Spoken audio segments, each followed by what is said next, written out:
In a time before time, there was only Iru Iluvatar the One. Where there is now earth, rock, sea, sun, moon and stars, there was only a great void. And in this void, Iluvatar made through his thoughts the holy ones, the Ainur. The higher ones among them are Manwe, Lord of the winds and heavens, and King of the Ainur. Vada, Lady of the stars, Queen of the Ainur. Ulmo, Lord of the waters.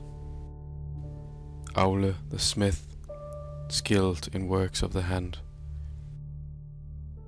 Yavanna, Lady of the earth, giver of fruits. Tulkas, the wrestler, strongest and fastest of the Ainur. Arome, the hunter, Lord of forests. Mandos, doomsman and keeper of the halls of the dead. Melkor, the mightiest of the Ainur, stubborn and ambitious in his ways.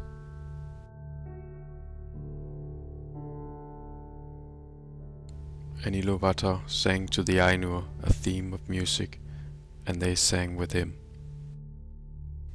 They sang in great harmony, and Iluvatar rejoiced, until Melkor began to weave melodies of his own mind into the theme. Discord arose among the Ainur, until Iluvatar silenced them. He began to sing anew, but Melkor challenged him, and the great void itself shook from the strife. Again Iluvatar silenced him, and he said, Mighty are the Ainur, and mightiest among them is Melkor. But he and the Ainur shall know that all ye have sung I shall make before thee. And thou, Melkor, thou shalt see that all music must come from me, and shall thou resist, thee will become a greater instrument of me. And Melkor was filled with shame, with which came secret anger. Now Iluvatar showed the Ainur a vision of what they had created through their song, a living world suspended in the great void. And the Ainur were amazed at the beauty each of them had created. They saw the coming of the firstborn children of this world, created by Iluvatar's song alone. Though the children would come to give themselves many different names, the Ainur named them elves. And the Ainur loved them, strange and free as they were. But Melkor looked at them, and secretly he desired to rule them, and to be the master of their wills. Now Iluvatar offered the Ainur to go down and bind themselves to the world of their creation.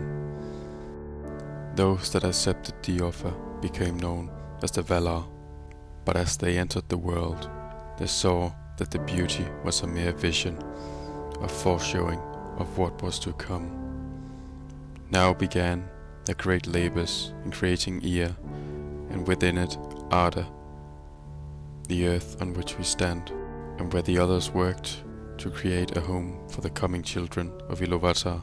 Melkor twisted and corrupted their work and made great fires. But Iluvatar came down and aided the Ainur, so their creation should not wither before it bloomed. And Melkor fled to different regions and made dark places of his own liking. But he spied on their work and became jealous. And he came to them in might, dark and terrible as his mind had grown. They battled long over the creation of Arda. Where Manwe rose mountain peaks high into the sky, Melkor shattered them. Where Ulmo dwelled seas into the land, Melkor spilled them. And though Melkor corrupted whatever he could, the Ainur labored too long and hard for him to emerge victorious.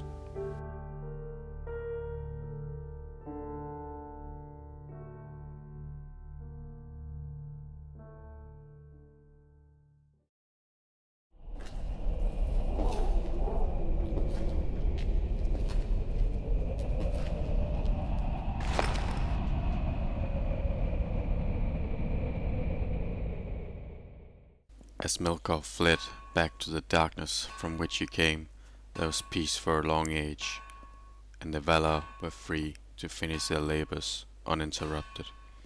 In this time, Aule the smith, unable to wait for the coming of the first children of Iluvatar, secretly made beings of his own. His desire to pass his love and teach his skill drove him to create the dwarves, even though it was for Iluvatar alone to bring forth living beings into the world. Just as he had finished his work, Iluvatar spoke to him. "Why hast thou done this? From me thou hast been given the gift of thy own being, no more. For those created by thy hand move only when thou will it, and only think when thou will it. They are not free, but slaves of thy mind. Is that what thy desire?" And Aule fell to his knees and answered, "I do not desire that at all. I made them so I might share with them the beauty of Arda, and give them my love, and to teach them the crafts that are dear to me. But now I offer them freely to thee, as penance for my impatience." And Aule took up his great hammer to smite the dwarves, and tears rolled down his cheeks. At the thought of Iluvatar, the dwarves now trembled and begged for mercy. Aule swung his hammer, but at the last moment Iluvatar stayed his hand and spoke. "Dost thou not see that thy beings now possess life of their own? Their cries for mercy came from within themselves, not through thy mind. So this I shall do.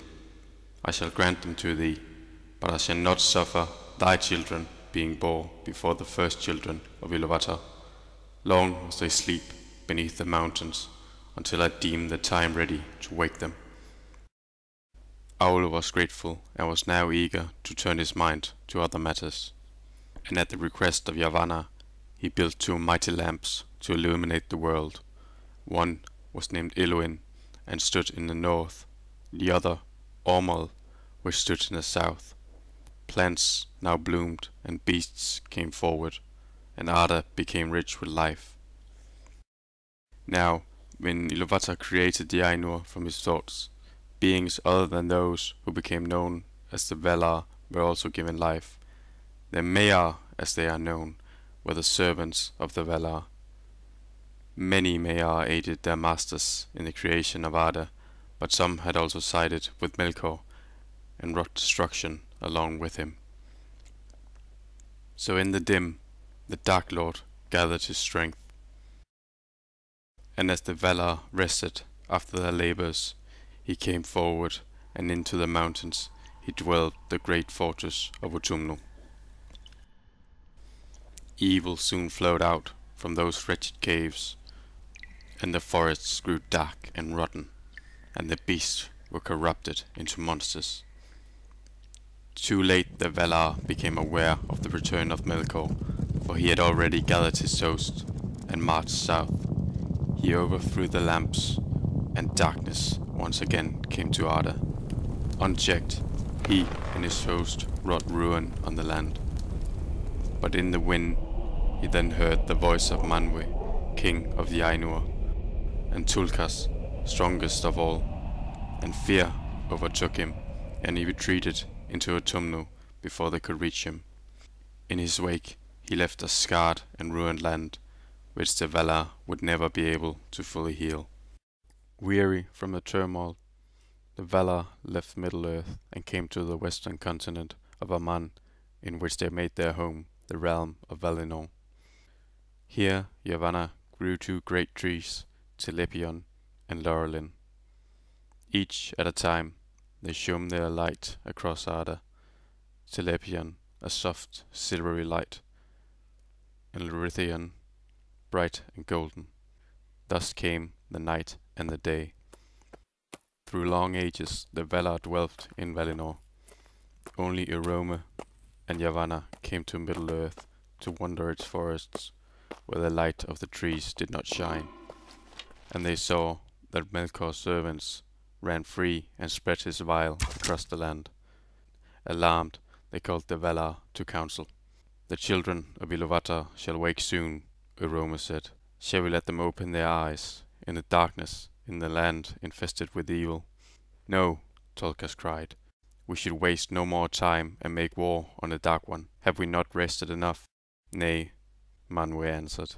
It is the children's doom to be born in the darkness. But with the help of Vada, they shall have the stars above them to look upon and guide them. And Vada took the silver dew from the tree Chelepian and used it to set the stars into the heavens. She labored long and hard, and in the hour that she finished her work, their firstborn children of Iluvatar finally awoke in Middle-earth. It was not immediately clear to the Valar that the children, the elves, had awoken. It was by mere chance that Aroma came upon them in the forests of Middle-earth, far to the east. As he revealed himself to them, many were struck by fear. For while the Valar rarely came to those regions of Middle-earth, Melkor has sent his scouts to every corner of the land. Thus he found the elves some time before the arrival of Aroma. And though Melkor's servants were fully responsible whenever a lone elf was captured and taken away, he has sent spirits to lead their minds astray and blame a great huntsman for the disappearances.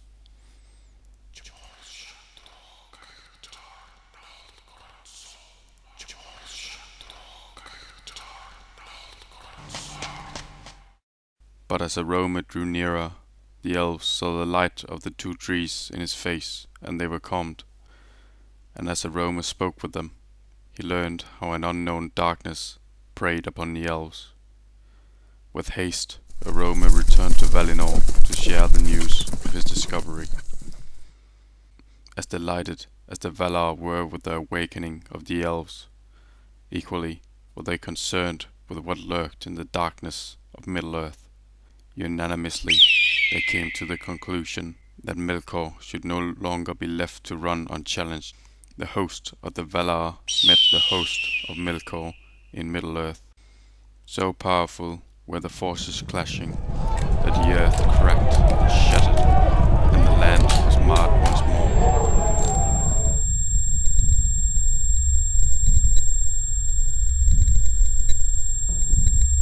Finally, the dark host fled from the light and the power of the Valar. And Melkor hid himself in the deepest pits of Utumno. But Tulkas came forward and chased him and drove him down. They bound him with a great chain of Aulus making and placed him in the prison of Mandos, where none can escape. But unbeknownst to the Valar, there were many hidden pits in Utumno, and the mightiest servant of Melkor, Sauron, avoided capture. Now the Valar again held council to discuss the future of Iluvatar's firstborn children. Ulmo believed that they should be left in peace to roam Middle-earth as they wished, while Manwë thought it better to call them to Oman, so they should not live in the lands Melkor had poisoned by his presence. In the end, all agreed to summon the elves, and Aroma rode to them. However, the elves were unwilling, as the destructive powers displayed in the battle between the Valar and Melkor had frightened them greatly. But 3 were willing to follow Aroma to Oman as ambassadors. Ingve, Elve, and Finwë were their names, and they would later become great kings. Aroma brought them with him to Valinor, and they were filled with awe by the majesty of the trees of light. And they returned to their peoples in Middle-earth and passionately told them of the light. And hearing this, many agreed to follow them to Oman, though some still refused, and chose to stay behind, intending to live their eternal lives underneath the light of the stars. In preparation for the great journey, the elves now split into 3 hosts. The Vanyar, fairest of all elves, led by Ingve, the Noldor, the most skilled laborers, led by Finwë, and the Teleri, who grew to love the sea, led by Elve. And together these three hosts would become known as the Eldar, those who followed the Valar's summons. Slowly the journey began, as the elves were unwilling to walk when a Roman was not there to guide them.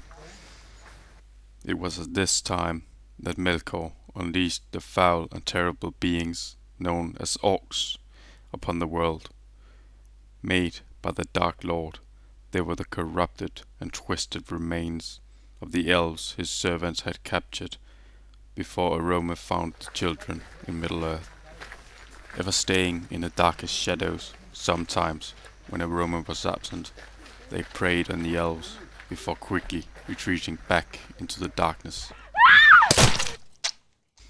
But after years of traveling, the Vanyar and the Noldor finally traversed the mountains of Ered Luin and came into the region known as Beleriand.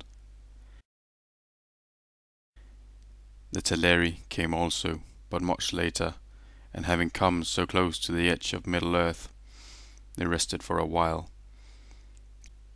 And here their Lord Elve would walk alone in the great forests.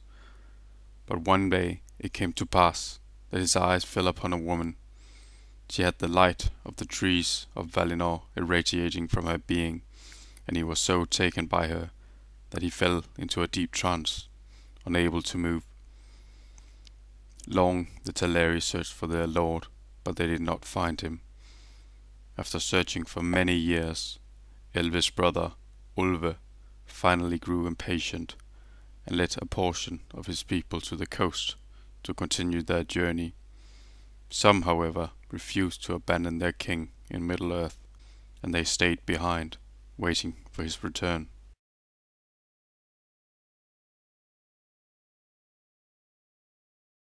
When Ulve's group arrived at the coast, they found that the Vanyar and the Noldor were not there, for, aided by Ulmo, they had already traversed the Great Sea. So the Teleri settled by the coast, and after waiting many years, Ulmo finally returned to them. And he asked the Teleri to embark on a mass of land, and he separated from the ocean floor and ferried the elves to Aman. So, children, came all the willing of the elven kind to Aman, and they dwell there still. Now, children, that was the history. Come. Lord Fingolfin, your half-brother, Lord Feanor, has made something truly spectacular. Silmarils, he calls them. You must come and see.